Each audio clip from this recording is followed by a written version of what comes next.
옆 사람과 이렇게 인사했으면 좋겠습니다. 하나님을 바라봅시다. 또 한 번 더 인사할 때 하나님만 바라봅시다. 네. 여러분 살면서 어느 한 곳에 꽂혀 본 적이 있으십니까? 한 곳에 꽂히면 그것만 바라보게 됩니다. 옆에 시선을 잘 보지 않게 되지요. 제가 대학생 시절에 있었던 일입니다. 제가 대학생 시절에 꽂혀 있던 것이 있었습니다. 무엇인지 아십니까? 공부입니다. 믿지 않으시는 것 같지만 진짜 그랬습니다. 제가 시험 기간이 되어서 기독교 학교다 보니까 새벽 기도가 있었습니다. 기숙사 생활을 했고 시험 기간이 되어서 이 새벽 기도를 갔다가 새벽 기도가 끝나고 제가 바로 독서실로 향했습니다. 공부를 하기 위해서요. 그리고 그날은 시험이 있었습니다. 그러니까 열심히 공부를 하는데 여러분 새벽에 공부해 보셨습니까? 새벽에 공부하면 정말 잘 됩니다. 머리가 하얘가지고. 그래서 열심히 공부를 했습니다. 시간을 보니 이제 곧 시험을 치러 가야 할 때였습니다. 그래서 기숙사로 들어가서 이제 씻고 시험을 치러 가야겠다라고 생각을 했어요. 기숙사로 가는 도중에 그 시험이 이제 곧 시험이 있으니까 그것을 계속 보면서 외우면서 걷기 시작을 했습니다. 그렇게 걸으면서 기숙사에 도착을 했습니다. 그리고 저의 방의 문을 열었습니다. 그리고 고개를 들었는데 이상하게 남자 기숙사 방에 여자 3명이 서 있는 겁니다. 저의 방이었는데 분명히 저의 방이었는데 여자 3명이 있는 거예요. 그리고 눈이 마주쳤습니다. 3초간 침묵이 흘렸죠. 서로 간에. 이게 무슨 상황인가 하면서 3초 후에 갑자기 가음을 지르기 시작하는 겁니다. 뭣도 모르고 저는 너무 놀래가지고 그곳을 빠져나왔습니다. 빠져나오면서 계단을 내려오면서 제가 본 것이 있습니다. 제가 남자 기숙사 3층부터거든요. 딱 내려왔는데 2층 적혀 있더라고요. 그러니까 3층을 올라가야 되는데 제가 너무 집중한 나머지 2층을 올라간 겁니다. 그리고 내 방인 줄 알고 딱 문을 열었는데 너무 놀란 거죠. 여자 방인 거죠. 어쩐지 가면서 남자 기숙사 냄새가 아니고 좀 맞죠? 여자 향수 냄새 이런 냄새들이 좀 많이 흘렀던 기억이 납니다. 그 일이 있고 제가 시험을 치고 기숙사로 돌아갔을 때 난리가 난 겁니다. 여자 방에 이상한 남자가 들어왔다. 그래서 그곳에서 제가 반성문을 열심히 쓰고 퇴사를 면한 기억이 있습니다. 이처럼 우리는 어떤 시선을 집중하게 되면 어떠한 것에 집중을 하게 되면 옆을 잘 바라보지 못하게 돼요. 딱 그것만 바라보게 된다라는 것입니다. 이 말을 왜 하냐면 신앙생활도 시선이 매우 중요하다라는 것을 말씀드리고 싶은 거예요. 어느 곳을 바라보느냐에 따라서 우리의 신앙생활이 바뀝니다. 어느 곳을 바라보느냐에 따라서 이 신앙생활에서 정말 중요하게 작용을 한다는 것이죠. 바라보는 것에서 끝나는 것이 아닙니다. 듣는 것도 중요합니다. 무엇을 듣느냐에 따라서 우리의 신앙생활은 달라집니다. 간절히 소망하기는 아까 인사했듯이 하나님만 바라보는 여러분들이 되었으면 좋겠습니다. 오늘 본문은 우리가 너무나도 잘 아는 베데스다의 연못의 이야기를 하고자 합니다. 오늘 이 본문에 3가지 시선이 나오는데요. 이 3가지 시선을 바라보고 우리는 어떤 시선을 가지고 있어야 되는지 함께 나누고자 합니다. 첫 번째 시선은 베데스다 연못입니다. 2절 말씀인데요. 우리 2절 말씀 다 같이 큰 목소리로 읽어보도록 하겠습니다. 시작! 예루살렘에 있는 양문 곁에 히브리 말로 베데스다라는 연못이 있는데 거기 행각 5이 있고 유대인의 명절이 되었습니다. 여기에서 본문은 명절이 어떤 명절인지 자세하게 얘기하고 있지 않습니다.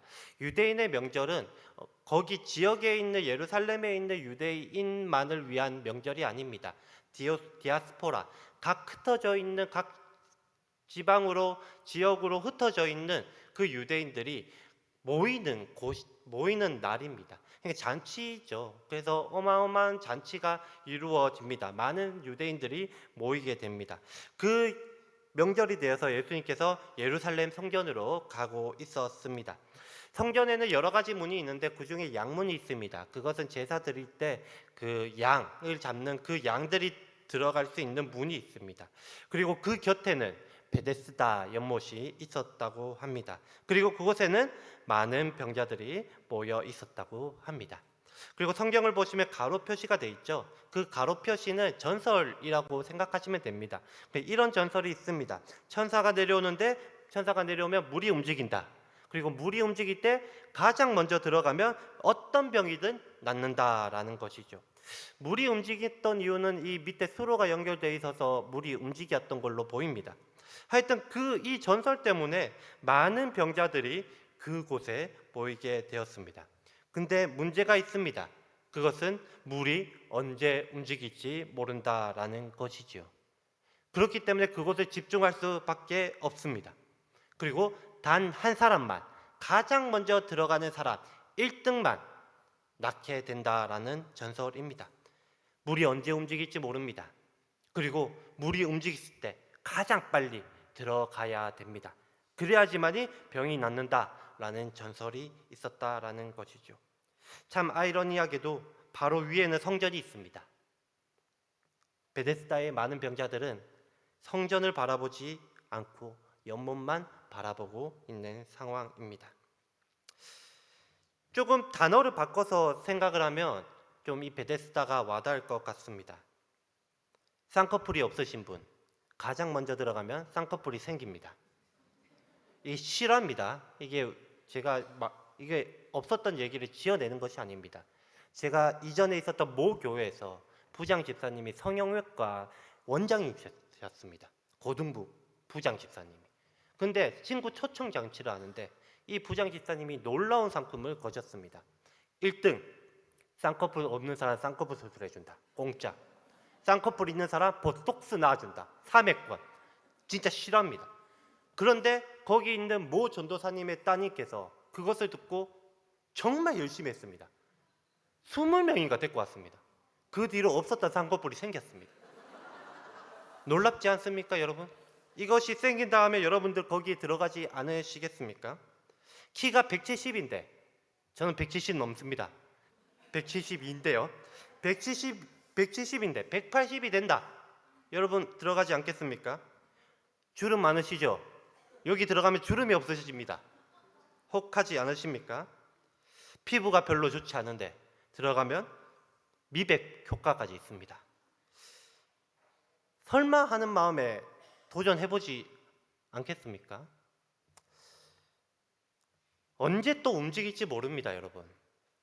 예를 들어 혹시 교회 차를 타시고 교회 오시는 분들 계십니까? 돌아갈 때 예배 후 몇 시에 출발하는지 아십니까? 15분 후에 출발합니다. 근데 만약에, 절대 그렇지 않겠지만 만약에 제가 오늘은 예배 마친 후에 제 마음대로, 제 마음이 닿는 대로 출발하겠습니다 라고 한다면 차를 타고 가시는 분들 예배 마치고 언제 내려가시겠습니까? 축도 땡 하고 아멘 하자마자 나가서 대기할 겁니다. 맞죠? 베데스다라는 곳이 우리의 일상 가운데서도 여전히 있습니다. 설마 하는 마음으로 그곳에 서 있는 것이죠. 문제는 가장 먼저 들어가야 한다는 것에 있습니다. 오직 1등이 되어야 그곳에 들어갈 수 있다는 거죠. 그런데 이곳에 있는 병자를 좀 살펴볼 필요가 있습니다. 성경에 누가 있냐면 맹인. 언제 물이 동할지 봐야 되는데 못 봅니다.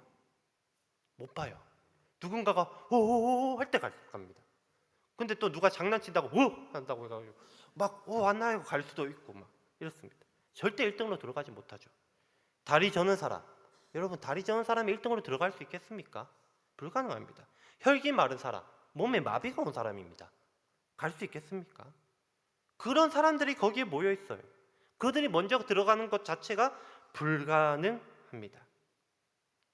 그런데요, 여러분, 이 연못의 이름이 뭐라고요? 베데스다. 뜻이 자비의 집입니다. 자비의 집이 이 병자들에게 고쳐줘야지 그것이 자비 아닙니까? 근데 그 베데스다 자비의 집에 자비가 하나도 없습니다. 세상 사람들은 그 베데스다를 향하여서 시선을 돌려서 바라보고 있습니다. 또한 세상은 그 베데스다로 사람들의 시선을 돌리게 합니다. 1등하면 행복해집니다. 1등하면 뭔가 좋아집니다. 학력이 좋으면, 물질이 많으면, 권력이 많으면, 그 모든 것이 남보다 앞서면 모든 것이 다 만사형통, 다 괜찮아지고 행복해진다 라고 얘기를 합니다. 그렇게 1등이라는 것을 바라보며 살아가는 것이죠. 우리 모두는 상처가 있습니다. 상처 없는 사람은 아무도 없습니다. 아픔 없는 사람이 어디 있겠습니까? 그 아픔 일 열심히 해서 돈 많이 벌면 나아질 겁니다 라고 세상은 말합니다. 그 아픔 돈 많이 벌면 금융치료 된다 라고 말을 합니다. 다 해결될 거야. 정말 열심히 자녀를 키워서 자녀들 의사 만들고 변호사 만들고 높은 곳에 탁 세우면, 성공시키면 나의 인생은 행복해질 거야 라고 합니다. 남들보다 조금만 더 빨리 가면 행복해질 거야, 그렇게 베데스다를 바라보게 한다라는 것이죠. 여러분들은 베데스다를 바라보고 있지 않으십니까? 우리도 모르게 세상의 기준에 따라서 베데스다를 바라보며 살아가는 것 같습니다. 그런데 참 감사하게도 그 베데스다에 예수님께서 오셨습니다. 많은 병자들은 모든 시선이 베데스다로 향해 있는 그 와중에 그곳에 예수님께서 오셨습니다. 두 번째 시선은 바로 예수님입니다. 우리 4절, 5절 말씀인데요. 우리 다 같이 한 번 더 읽어보도록 하겠습니다. 시작!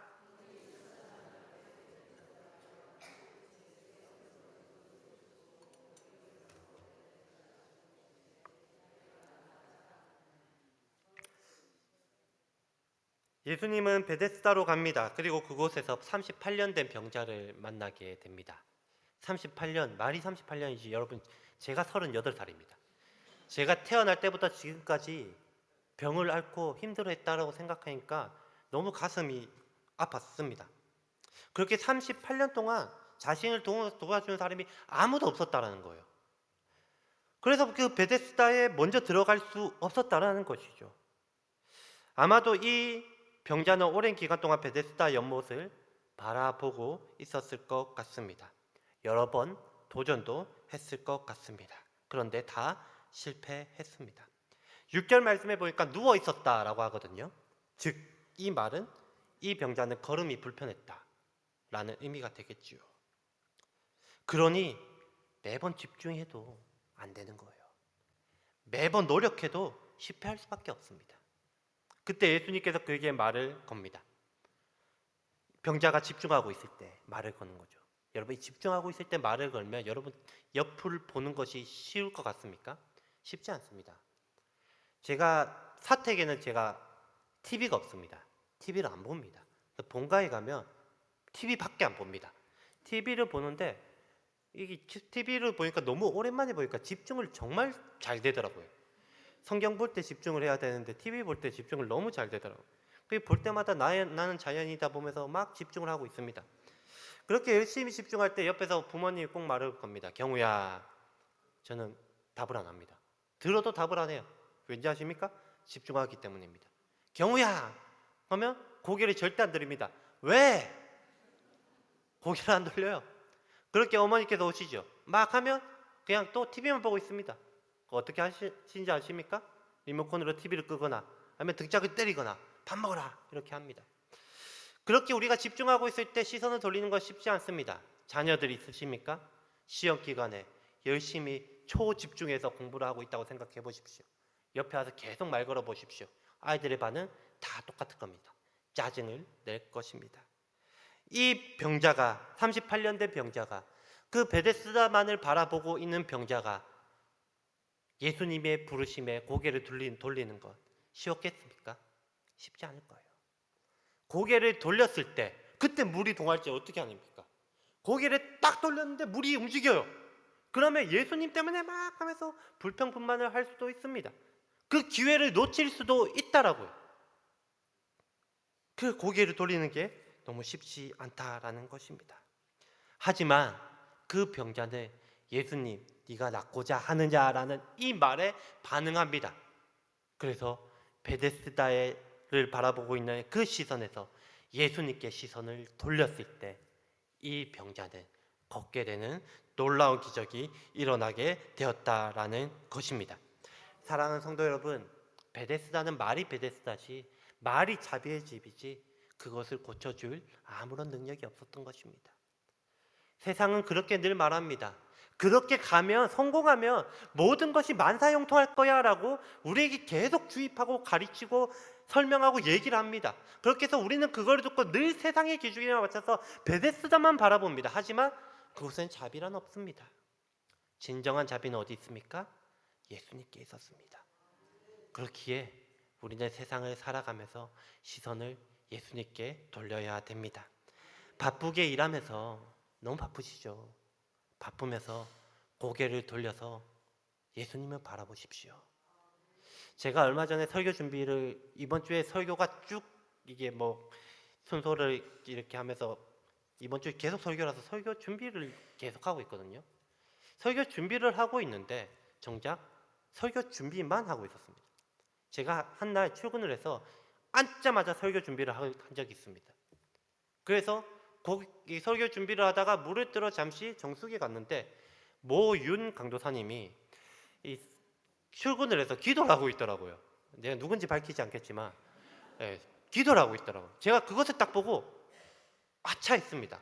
와, 내가 설교 준비를 하면서 기도는 하지 않네? 내가 설교 준비를 하면서 하나님께 예배는 드리지 않고 있네? 라는 이 쫙 오는 거 있지 않습니까? 이 찌릿하는 거. 그게 딱 왔습니다. 그래서 하는 생각을 했습니다. 여러분, 우리가 일하는 가운데 바쁘죠. 정신사납죠. 너무 힘들죠. 하나님 잊어버릴 땐 너무나도 많은 것 같습니다. 하지만 그렇게 바쁘게 살아갈 때 우리가 그 시선을 잠깐 돌려서 하나님께 기도하는, 잠깐 시간을 내서 말씀을 펴서 말씀을 읽는, 잠깐 시간을 내서 하나님께 예배하는 여러분들이 되었으면 좋겠습니다.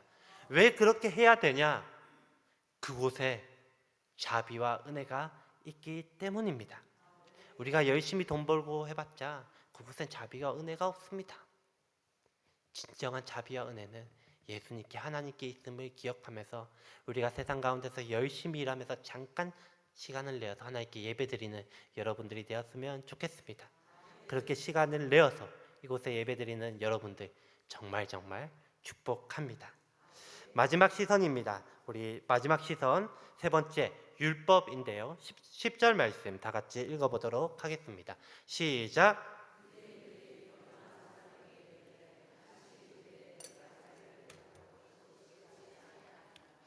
아멘. 베데스다 연못에 병자들이 모인 이유가 있습니다. 그것은 병을 알아서 간절한 소망을, 어디 가서 병을 고칠 데가 없으니까 그곳에 모였을 것입니다. 하지만 이것만을 이유로 삼을 수는 없습니다. 당시 성전은 죄를 씻기 위해 존재한 곳이었습니다. 그런데 예수님께서 오늘 보면 14절 말씀에 보면 보라, 내가 나으니 더 심한 것이 생기지 않게 다시는 죄를 범하지 말라라고 합니다. 즉, 이 병과 죄를 동일시하는 것입니다. 즉, 죄를 해결하기 위해서는 성전으로 가야 되는데 그 병을 가지고 있으니 성전을 들어가지 못해요. 당시의 성전은요, 이 병을 가지고 있으면 좀 제한이 있거든요. 이방인의 뜰, 여인의 뜰까지 들어갈 수 있습니다. 하지만 더 깊숙한 곳까지는 들어가지 못해요. 정결법에 의해서. 그래도 어느 부분적으로는 들어갈 수 있거든요.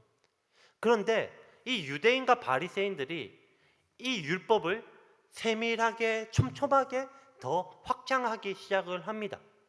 그러다 보니 병이 있는 사람은 죄인이고 이 죄인들과 가까이 하지 않고 죄인을 만지면 부정하게 되고, 그러면서 정죄를 하기 시작을 합니다. 그러면서 그 성전의 벽이 점점 앞으로 밀려나가면서 그 성전 안에 들어가지 못하게 됩니다. 아니, 어쩌면 병자들은 그 정죄 때문에 들어가지 않았을 수도 있는 것 같습니다. 그렇기 때문에 그 베데스다 바로 위에 보면, 이 네이버에 찾아보면 베데스다 연못하면 바로 위에 보면 성전이 있거든요. 그 성전이 바로 옆에 있는데 그곳에 안 가고 그 베데스다 연못에 모이는 것이라는 것이죠. 여러분, 교회도 이렇게 된다면 너무 슬프지 않겠습니까? 교회는 의인이 모이는 곳입니까? 맞습니다. 의인이 모이는 것입니다. 예수 그리스도로 인하여 의롭다 칭함을 받은 사람들이 모이는 곳입니다. 여러분, 죄 없으십니까? 그럼에도 불구하고 우리 죄가 있죠. 죄인이 모이는 것 또한 교회입니다. 모두가 죄인이죠. 예수님이 이렇게 말합니다. 죄 없는 사람이 돌로 치라. 여러분, 죄 없으신 분 손 들어보십시오. 저도 들으면 안 되겠습니다. 네. 그런데 우리는 죄가 있음에도 불구하고 돌로 들어서 정죄하고 상대방을 비난하고 상대의 잘못을 바라보고 그것을 지적하고 있지 않으십니까? 그렇게 율법의 시선을 바라볼 때 어쩌면 우리 대한교회 근처에 베데스다 연못이 생겨서 그곳에 많은 아픈 병자들과 죄인들이 몰리게 될 수도 있다라는 것입니다. 사랑하는 성도 여러분, 교회는 죄인들이 모이는 곳이죠. 그리고 교회는 자비의 집입니다. 베데스다입니다. 은혜의 집입니다. 은혜가 흘러넘치는 곳이 교회이지요. 남의 흠 볼 수 있죠. 저 보십시오. 얼마나 부족합니까? 제가 어제 체육대회 하면서 코 다퉜는데 체육대회 하면서 있는데 좀 많이 연약해 보였나 봅니다. 비실비실했나 봅니다. 그 옆에 있는 어떤 모 권사님께서 목사님 왜 이렇게 말라가지고 왜 비실비실거립니까? 네, 얼마나 부족한지요. 네, 사람은 늘 부족합니다. 그렇게 부족할 수 있죠. 안 부족한 사람 그 어디에도 없습니다. 그런데 자비의 집이 아닙니까? 은혜의 집 아닙니까? 그렇기에 그 은혜와 자비를 베풀어서 그것을 덮어주는 것이 교회라는 것입니다. 간절히 소망하기는 율법의 시선을 바라보고 사람을 바라보지 않았으면 좋겠습니다. 그 율법을 시선으로 바라보고 사람들을 정죄하지 않았으면 좋겠습니다. 그래야 할 때 베데스다에 모이는 많은 죄인들이 이곳으로 몰려들 것이라 생각합니다. 그렇게 몰려들 때 또 문제가 있습니다. 무엇이 문제냐? 우리 대한교회 모든 교회는 교회의 전통이라는 것이 있고 교회의 규례라는 것이 있고 그런 게 있거든요. 근데 그들이 왔을 때 그것을 아시겠습니까? 모릅니다. 그 모르는데 와가지고 그 규례를 어겼다고 전통을 어겼다고 그거 틀렸어 하면 되겠습니까? 안 됩니다. 그것은 율법의 시선입니다. 우리는 자비로운 집에 은혜의 집에 있기에 그들에게 마음을 열어 자비를 베푸고 그것 또한 품어주어야 할 줄 믿습니다. 그렇게 할 때 정말 하나님께서 원하시는 그러한 대한교회가 될 줄 믿습니다. 말씀을 맺도록 하겠습니다. 베데스다에는 세 가지의 시선이 있었습니다. 베데스다를 바라보는, 세상을 바라보는 시선, 또한 예수님을 바라보는 시선, 또한 율법을 바라보는 시선이 있었습니다. 간절히 소망하기는 우리 대한교회는 예수님을 바라보는 시선, 예수님의 눈으로 세상을 바라보는 시선, 기독교 세계관을 가지는 모든 여러분들이 되시길 간절히 축복합니다.